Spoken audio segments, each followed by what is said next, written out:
출애굽기서 14장 9절에서 14절 말씀을 제가 받들어 봉독하겠습니다.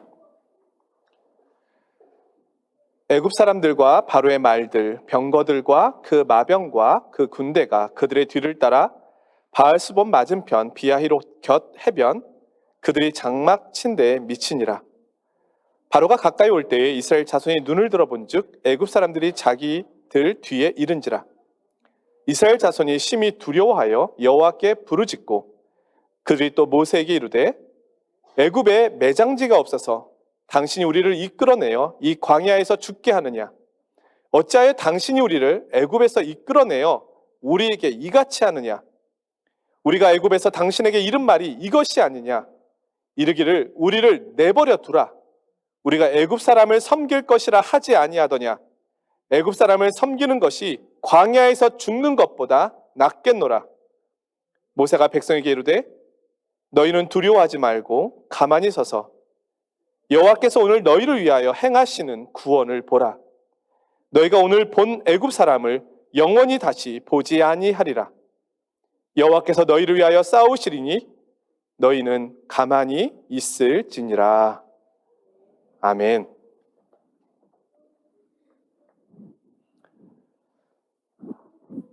아마 출애굽기 말씀을 들으시면서 도대체 홍해는 언제 건너는 거야? 궁금해하셨던 분들, 오늘 드디어 홍해를 건넙니다.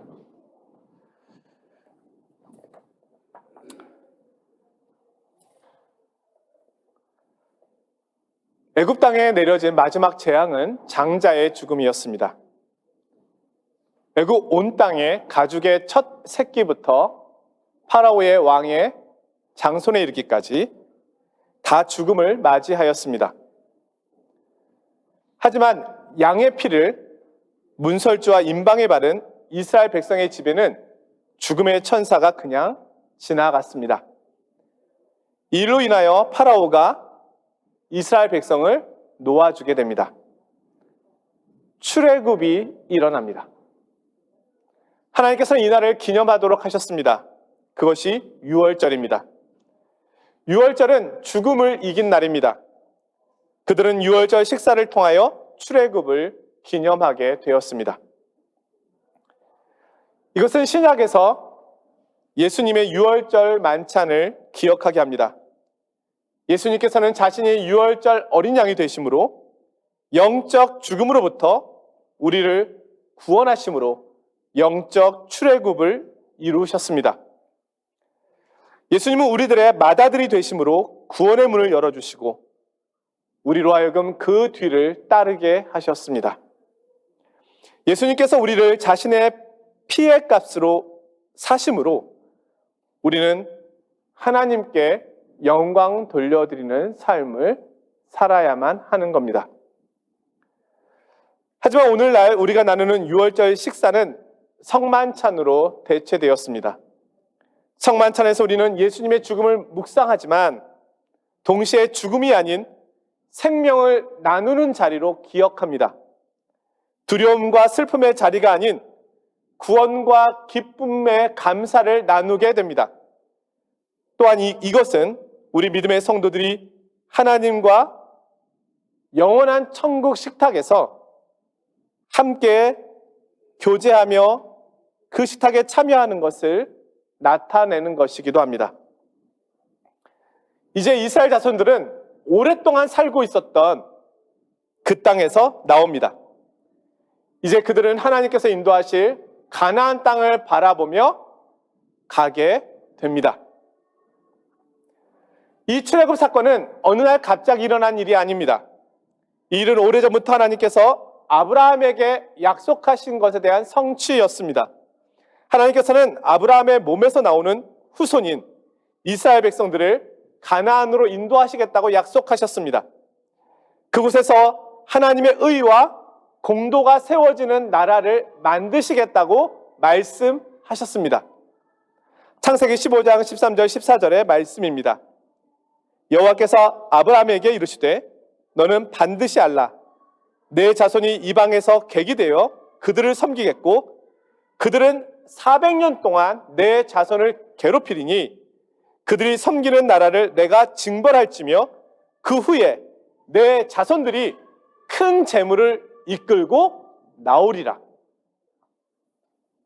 때가 차면 하나님께서는 아브라함과 그 후손들에게 하신 이 약속을 지키십니다. 그들을 가나안으로 인도하십니다. 이스라엘 백성들이 가나안으로 가는 데는 두 가지 길이 있었습니다.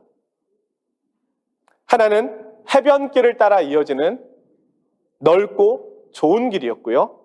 또 하나는 우회로인 위험한 홍해 광야길이었습니다.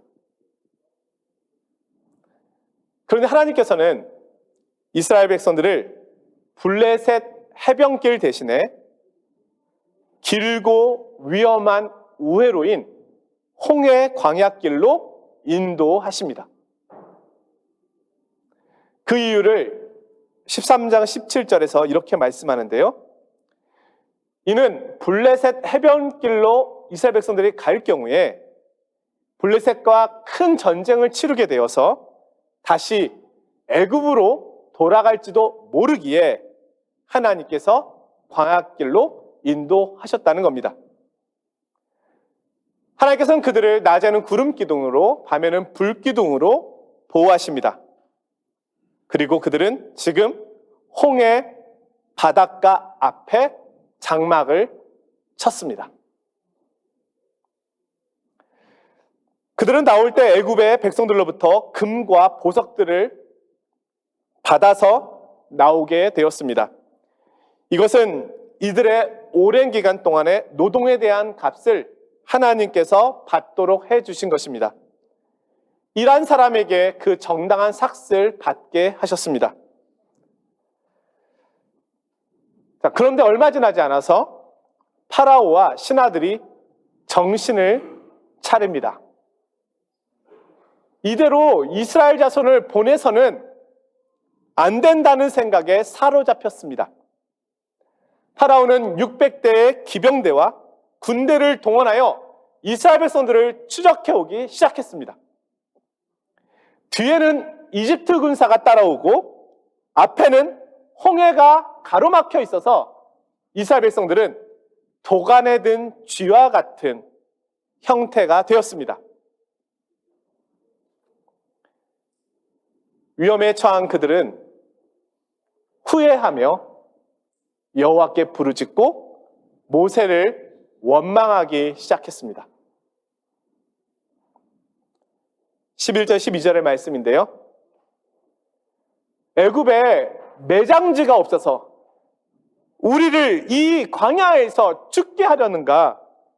차라리 애굽의 노예로 살았더라면 훨씬 더 좋았을 것을 우리를 내버려 두라. 우리가 애굽 사람을 섬기겠다. 그렇게 말하지 아니하였느냐? 애굽 사람을 섬기는 것이 여기 광야에서 죽는 것보다 훨씬 낫다. 이들의 원망은 이해가 되는 부분이 있지만 그럼에도 불구하고 이들의 말에 온전히 동의할 수는 없습니다.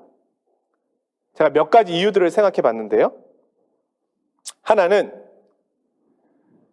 자유는 죽음보다 더 중요할 수 있습니다. 우리는 역사를 통하여 자유가 아니면 죽음을 달라라고 외쳤던 그 간절함을 알고 있습니다.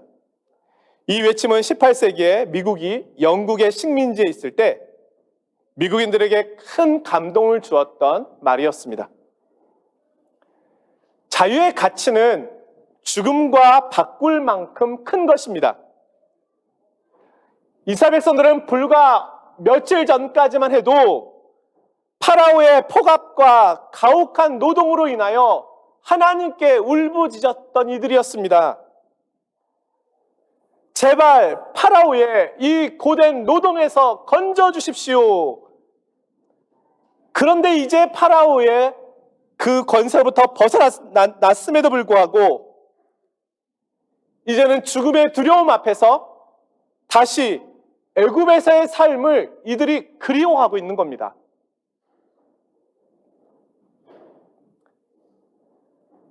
이들은 자유를 누려본 적이 없습니다. 그들은 파라오를 신처럼 섬겼습니다.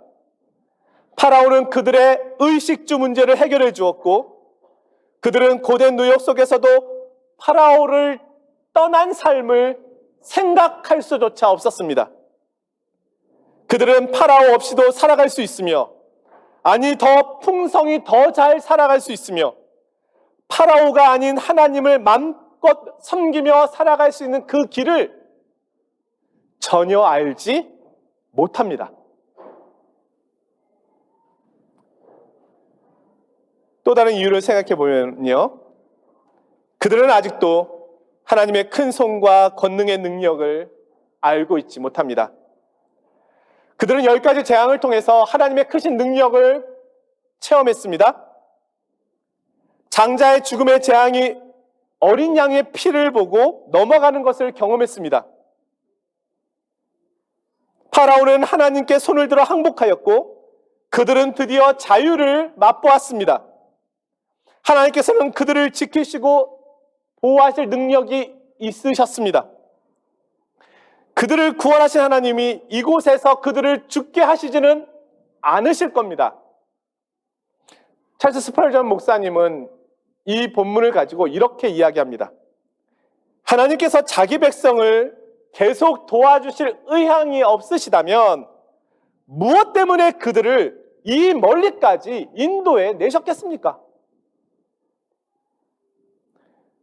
그러나 그들은 눈앞에 닥친 두려움 때문에 이 모든 상황을 보지 못합니다. 그들 눈에는 다시 파라오의 권세와 힘만이 보입니다. 이들이 만약에 자유의 가치를 온전히 이해했다면 이렇게 말했어야 합니다. 하나님을 섬기다 죽는 것이 애굽인을 섬기며 종으로 사는 것보다 낫다.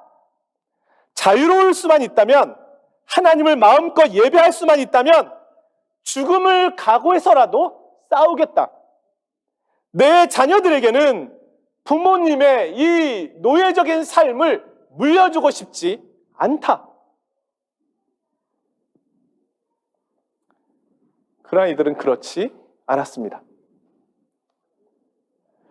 사도행전을 보면 예수님께서 부활하시고 승천하신 후에 성령님께서 제자들에게 임하시고 성도들을 위해 임하고, 그들을 통하여, 성령님을 통하여 복음의 확신에 붙잡힌 제자들이 예수님을 증거하는 장면이 나옵니다.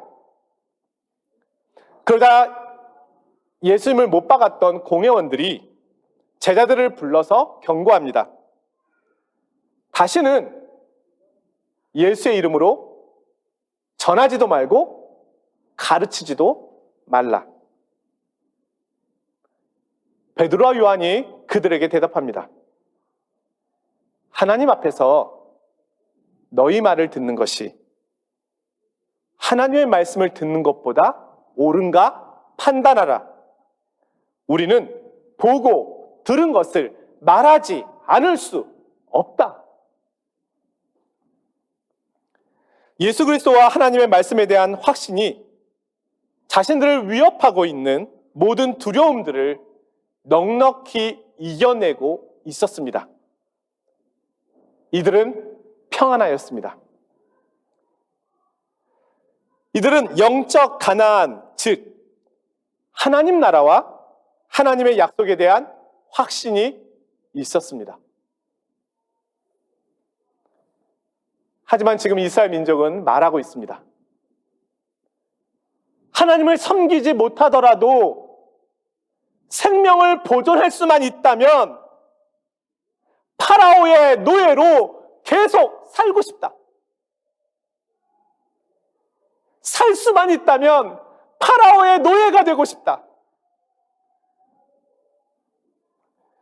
지금 이스라엘 백성들은 두려움에 사로잡혀 있습니다. 그들은 몸은 출애굽을 하였는데 아직 마음과 생각은 파라오에게 묶여 있습니다.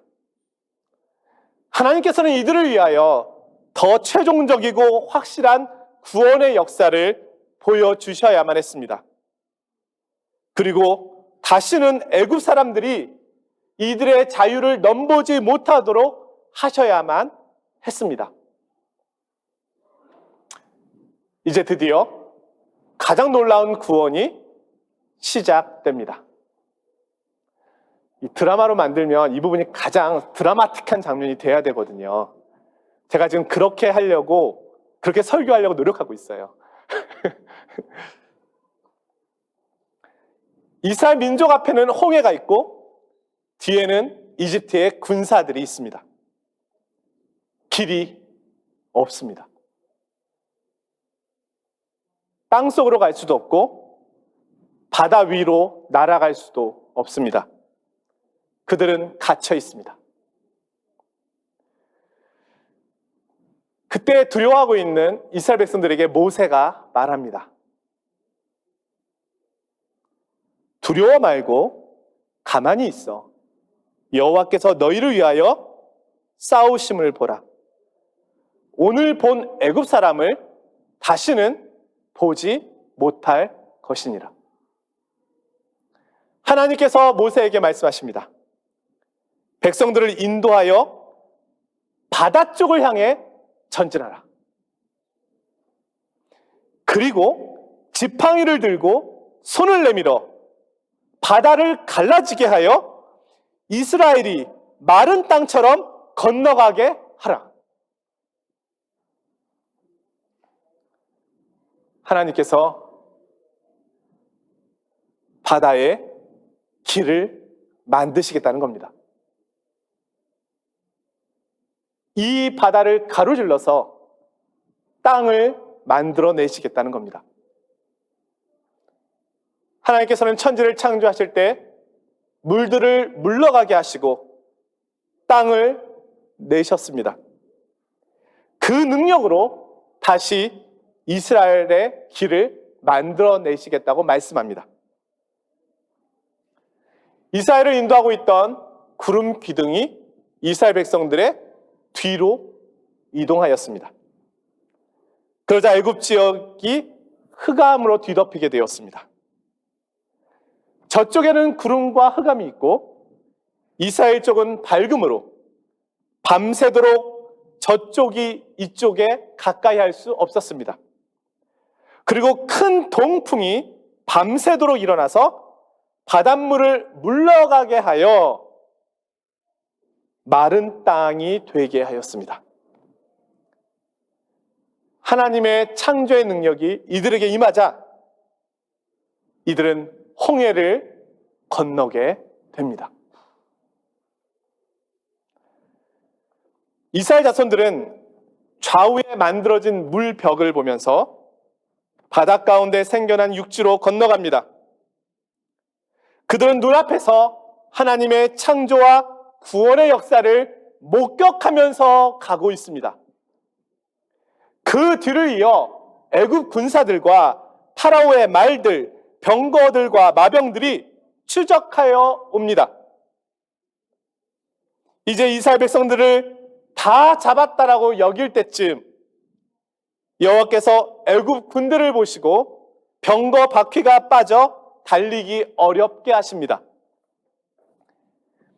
애굽 군사들이 무엇인가 잘못되었다고 판단하였지만 때는 이미 늦었습니다. 이스라엘 자손들이 강을 다 건넌 후에 모세가 바다를 향하여 지팡이를 치켜들자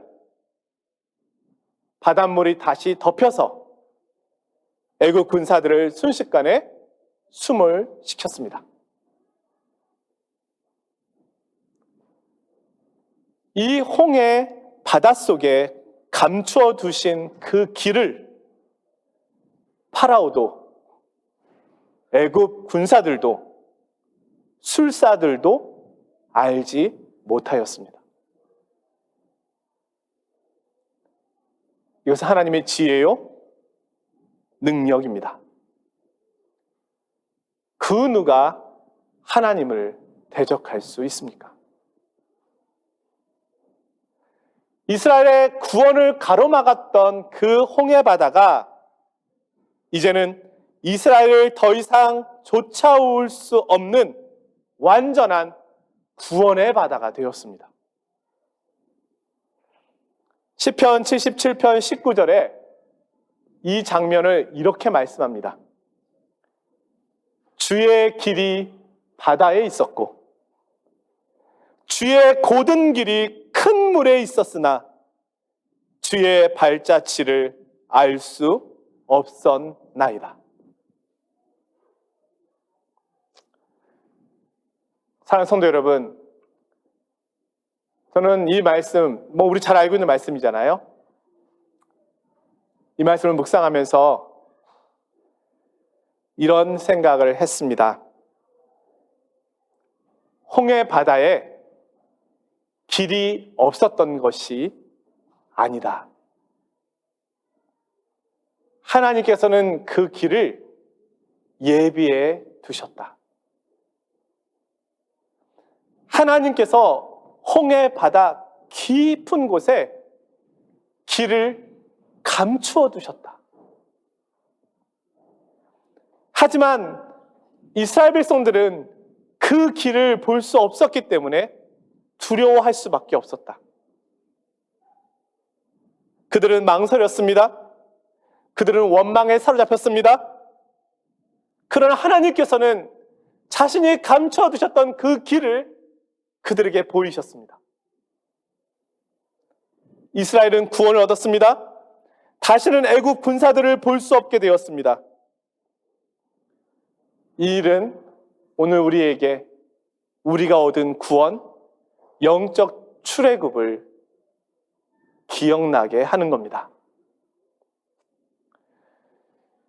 우리 예수님께서 가신 그 길은 고난의 길이었습니다. 죽음의 길이었습니다. 하지만 십자가의 죽음의 길 뒤에 부활의 영원한 생명의 길을 감추어 두셨습니다.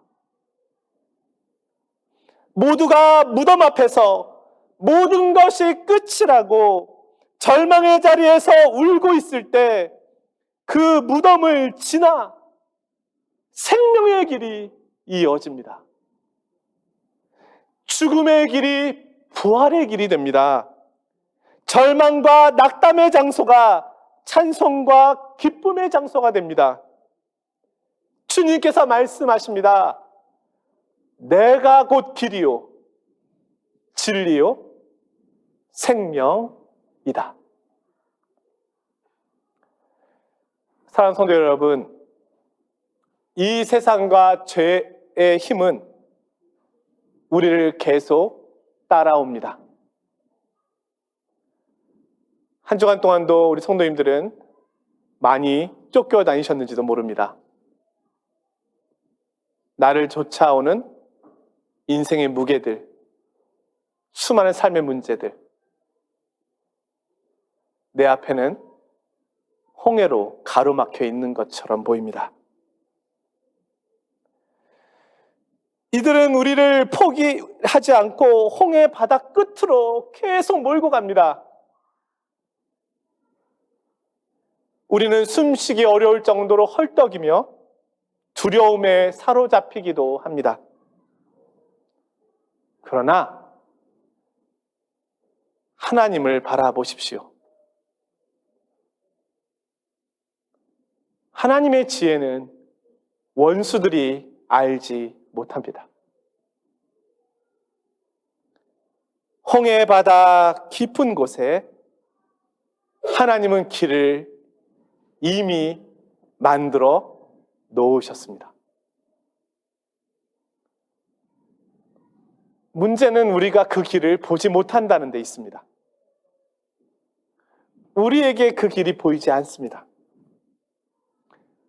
그러나 우리에게 그 길은 보이지 않지만 우리를 보호하시겠다고 하신 하나님의 약속은 보입니다. 우리는 길을 보고 가는 것이 아닙니다. 우리는 하나님의 약속을 보고 가는 것입니다.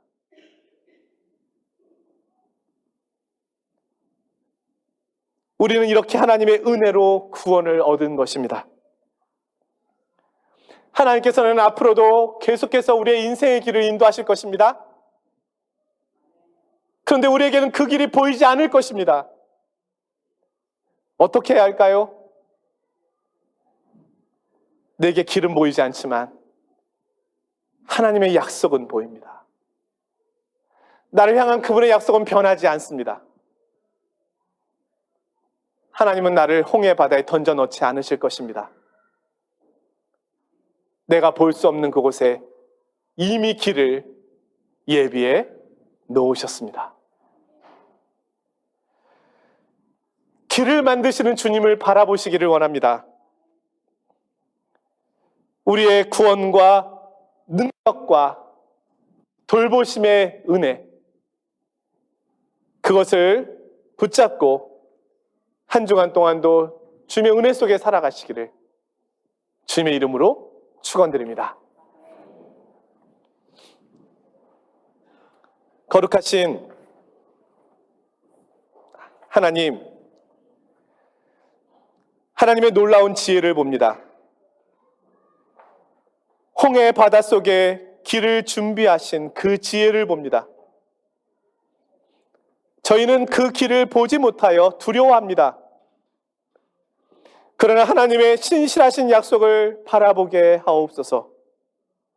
십자가의 죽음 뒤에 영원한 생명의 길을 준비해 놓으신 주님, 무덤을 생명의 길로 이어주신 주님, 그 주님의 능력과 신실한 사랑을 보며 살아가게 하옵소서. 예수님의 이름으로 기도드리옵나이다. 아멘.